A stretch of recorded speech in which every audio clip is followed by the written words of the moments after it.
ఇక ఈరోజు నాగర్ కర్నూలు జిల్లా ప్రధాన వార్తలు చూసినట్టయితే నాగర్ కర్నూలు జిల్లా చారకొండ మండల కేంద్రంలో ఉదయం నుంచి కూడా ఉద్రిక్తత పరిస్థితి నెలకొన్నాయి.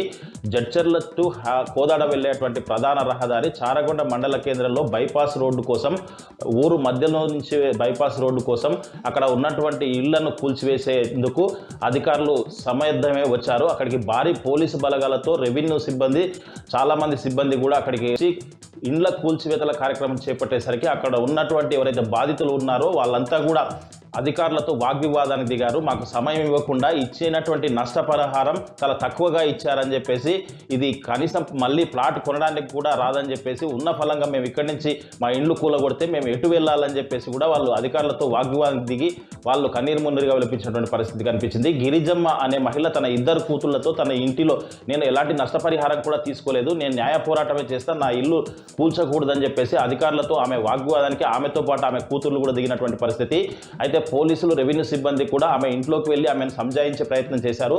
ఆమె ససేమిరా అనడంతో రెవెన్యూ వాళ్ళ సూచనల మేరకు పోలీసులు అక్కడి నుంచి ఆమెతో పాటు ఆమె కూతుర్లను కూడా పోలీస్ జీప్ ఎక్కించి పోలీస్ స్టేషన్ తరలించినటువంటి పరిస్థితి. అయితే ఒక వృద్ధ దంపతులు తమ కళ్ళ ముందు వాళ్ళ ఇల్లు కూల్చుతుంటే వాళ్ళు కన్నీరు మున్నీరుగా విలపించారు, గుండెలవిసేలా ఏడ్చారు.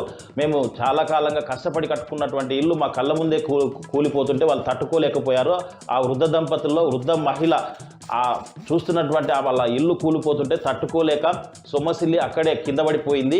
చూసినటువంటి పోలీసులు, వైద్య సిబ్బంది అంతా కూడా అక్కడికి వచ్చేసి ఆమెకు నీళ్లు తాగించి ప్రథమ చికిత్స అనంతరం 108 సహాయం ద్వారా ఆసుపత్రికి తరలించినటువంటి పరిస్థితి. మొత్తంగా చూసినట్టయితే చారకొండ మండల కేంద్రంలో చారకొండ నుంచి కూడా మర్రిపల్లి వరకు 29 ఇండ్లను ఈరోజు అధికారులు పెద్ద ఎత్తున పోలీసు బలగాలతో వచ్చి కూల్చివేయడంతో అక్కడ ఇల్లు కూలిపోయిన వాళ్ళు కన్నీరు మున్నీరుగా విలపించినటువంటి పరిస్థితి. గ్రామ నడి మధ్యలో నుంచి ఈ బైపాస్ వెళుతున్నటువంటి క్రమంలో దీనికి కారకులైనటువంటి వాళ్ళపైన వాళ్ళు శాపనార్థాలు కూడా పెట్టినటువంటి పరిస్థితి కనిపించింది. మొత్తంగా 29 ఇండ్లు కూల్చడంతో పాటు మర్రిపల్లికి వద్ద ఉన్నటువంటి పాఠశాల ప్రహరీ గోడ కూడా కూల్చివేశారు.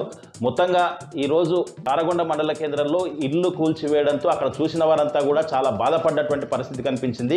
ప్రభుత్వం పైన కూడా వాళ్ళు దుమ్మెత్తిపోసినటువంటి పరిస్థితి కనిపించింది.